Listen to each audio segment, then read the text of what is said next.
ध्यान दो, आपका विषय क्या हो गया? संस्कृत। कौन सा पाठ है? अष्टम पाठ। और पाठ का नाम क्या है? नीति श्लोका। नीति श्लोका जो होता है, ठीक है, वह आपके जीवन जीने की प्रेरणा देती है, ठीक है ना। यानी आपको जीवन को एक अच्छी मार्गदर्शन करती है, रास्ता दिखाती है, ठीक है ना। तो आगे आइए, इस दोहा के माध्यम से आते हैं। इस दोहा में क्या हमको बता रहा है, ठीक है ना। ध्यान दो, इसमें कहा गया है कि कस्य दोष कुले नास्ति। कस्य में होता है किसका, ठीक है। दोष में क्या होता है? गलती। और कुले में क्या होता है? खानदान में। नास्ति में नहीं है। मतलब हो गया कि कौन सी ऐसी कुल या खानदान है जिसमें किसी प्रकार की गलतियां नहीं हुई हो। ऐसा कोई भी ऐसा कुल या खानदान नहीं है जहां पे किसी न किसी प्रकार गलतियां नहीं हुई हो। फिर कह रहा है यहाँ पे, यहाँ दो कि व्याधिना को न पीड़िता। व्याधिना का मतलब होता है बीमारी। बीमारी से अभी तक कौन न पीड़ित है? आज तक कोई भी ऐसा व्यक्ति नहीं है जिसको किसी न किसी प्रकार का बीमारी नहीं लगा हो। सबको किसी न किसी प्रकार का रोग क्या हो, लगा हुआ है। आगे करें आप ध्यान दो कि व्यसना के ना प्राप्त। व्यसना का मतलब होता है आदत। ऐसे कौन सा व्यक्ति है जिसको आज तक किसी न किसी प्रकार की आदत नहीं लगी है? सबको किसी न किसी प्रकार की आदत क्या हुई है, लगी है। किसी को अच्छी आदत लगी है तो किसी को बुरी आदत लगा हुआ है। आदत तो सबको क्या हुआ है, लगा है। जैसे तुम लोगों को पढ़ने की आदत है और हमें क्या है, पढ़ाने की आदत है। किसी को कुछ करने की आदत है, किसी को कुछ पाने की आदत है, किसी को कमाने की आदत है और किसी को क्या होता है, खर्चा करने की आदत है। आदत से सब क्या हुआ है, नचार है। कस्य सौखा निरंतरम। और कह रहा है कसम क्या होता है, किसका? सौखा मन क्या होता है, दोस्ती। और निरंतर मन क्या होता है, हमेशा। किसकी दोस्ती जो है वह हमेशा क्या हुआ है, बना हुआ है। आज तक कोई भी ऐसा दोस्ती नहीं है जो आप हमेशा क्या हुआ है, बना हुआ है, ठीक है ना। दोस्ती एक समय सीमा के बाद क्या होती है, समाप्त हो जाती है। जैसे अभी मैंने कहानी बताया तुम लोगों का, एक साहूकार था। क्या था? साहूकार। एक साहूकार था और वह एक दुकान किया हुआ था। दुकान में काफी जब उसको घाटा लग गया, ठीक है ना, तो उसकी मित्रता जो है एक दूसरे व्यक्ति से था। जाति का नाम नहीं लूंगा। एक दूसरे व्यक्ति से था। वह व्यक्ति काफी क्या था, लालची था, ठीक है।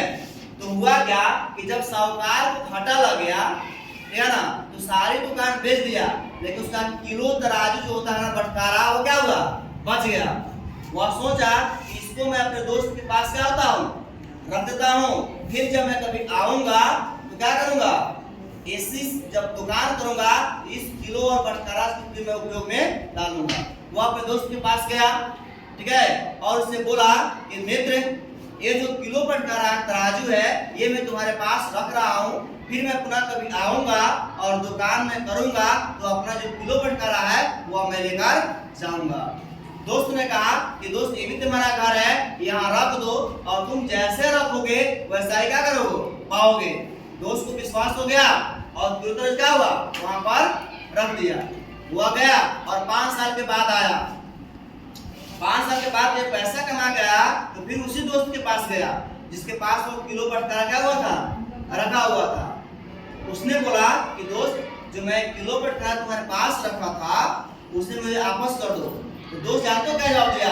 कहा कि दोस्त, जो आपने किलो बटकारा तराजू मुझे दिया था ना, उसको मैंने एक भूसा वाला घर में रख दिया था, जिसको चूहा ने क्या किया, उतर दिया। क्या किया? चूहा ने क्या किया, उस लोहे की जो बटकारा था, किलो तराजू था, उसको चूहा ने क्या किया, उतर दिया। दोस्त को विश्वास हो गया कि जो मेरा दोस्त है ना, एकदम ये झूठ बोल रहा है। उन्होंने कहा कि ठीक है दोस्त, कोई बात नहीं है, जब मेरा किलो उतर दिया है छोड़ दे, नया खरीद लेंगे। लेकिन काम करो, मैं बाहर से आया हूँ, मैं बहुत थका हुआ हूँ, तुम अपने छोटे लड़के को मेरे साथ क्या करो, तो नदी को भेज दो, मैं स्नान कर लूंगा, वो मेरा कपड़ा सजा के रखेगा, फिर मैं चला आऊंगा। वह अपने मित्र के छोटे बच्चे को लेकर नदी के पास गया और वहीं क्या हुआ, उसको छुपा दिया और वह नहा वहा कर वापस क्या हुआ, आ गया। जैसे ही आया और अपने मित्र के पास रोने लगा, कहा कि दोस्त एक बड़ी दुखद समाचार है कि मैं जैसे ही नदी में नहा रहा था तब तक एक कौवा आया और आपके लड़के को उड़ा कर लेकर चला गया। ठीक है, वह दोस्त बेचैन हो गया कि मेरा लड़का इतना बड़ा था, इतना छोटा कौवा मेरे लड़का को कैसे उड़ा कर ले जा सकता है। ठीक है ना, बहुत बातें पढ़ी, बातें पढ़ने के बाद क्या हुआ कि पंचायती हुआ, और पंचायती में हुआ कि जो मित्र था जो किलो तराजू को छुपाना चाहता था, वह बोला कि मेरे बेटे इतना बड़ा है तो उसे एक कौवा कैसे उड़ा कर जा सकता है। वो कहा कि मेरा जो पटकड़ा था वो लोहे का था, उसे चूहा कैसे कुतर सकता है। बस में आ रहा है, तो जब लोहे की पटकड़ा को एक चूहा कुतर सकता है तो आपके बच्चे को कौवा क्यों नहीं उड़ा कर जा सकता है। इसमें पंचों ने कहा कि आप इसका किलो तराजू क्या दीजिए, वापस कर दीजिए और आपका लड़का वापस कर देगा। वैसा ही हुआ, वह जो व्यक्ति था उस साहूकार का किलो तराजू वापस किया और उसकी क्या हुआ, वह साहूकार उसका लड़का वापस किया। तो ये कहा गया है कि आजकल की जो दोस्ती है ना केवल लाभ के लिए होता है, कुछ समय के बाद क्या होता है वह दोस्ती दुश्मनी में बदल जाती है। तो ये कहा गया है कि कस्य सौखम निरंतरम, किसी की दोस्ती हमेशा चलती नहीं है, एक सीमा के बाद क्या होती है वह समाप्त हो जाती है। आज अगर किसी की दोस्ती चला है तो वह केवल कृष्ण और सुदामा का ही चला है, इसके बाद किसी का नहीं चला है। ठीक है, ये तो क्लियर। अगला सेंटेंस में आते हैं। आया कह रहा है कि आचार कुलमा ख्याति, आचार कुलमा ख्याति मतलब आपके आचरण से, ठीक है ना, आपकी खानदान की पहचान होती है, कुल की पहचान होती है।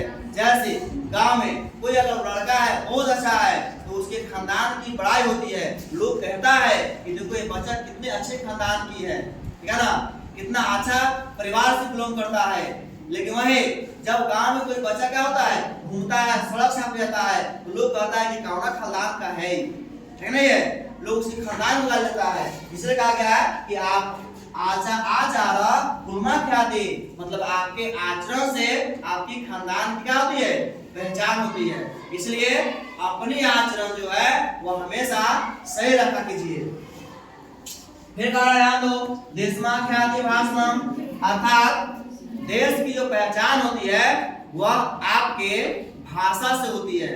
ठीक है, आपके बोलने से, आपके रहने का या आपके जो जगह होती है, जो देश होता है, उस स्थान क्या होती है पहचान हो जाती है। जैसे मान लो हम यहाँ पे बातें कर रहे हैं, कोई आदमी आए और यहाँ पे आंचू मांचू कांचू बोलना शुरू कर दे तो हम समझ आते हैं वो कहाँ का रहने वाला है, नेपाल का रहने वाला होगा।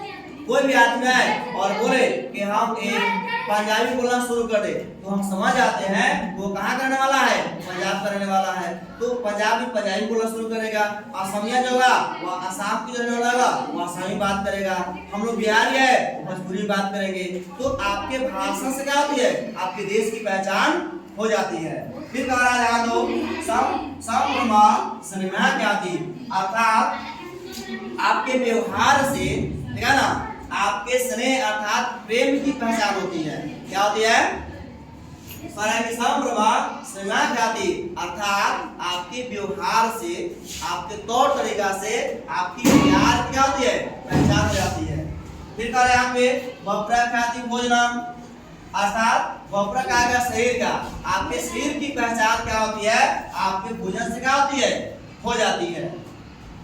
आगे जानिए तीसरा दुआ में आत्मा धनम इच्छन्ति, आत्मा कहा गया है नीच आदमी को, इसको जो नीच होता है ना वह केवल क्या चाहता है धन चाहता है, वह चाहता है कि मुझे धन चाहिए, इसके लिए कितना कुछ भी करने के लिए तैयार होता है, लेकिन क्या चाहिए उसको केवल धन चाहिए। तो कह रहा है कि आत्मा धनम इच्छन्ति धनम मानम च मध्यमा, अर्थात जो मध्यम लोग होते हैं वह चाहता है केवल हमको धन मिले और मान भी मिले।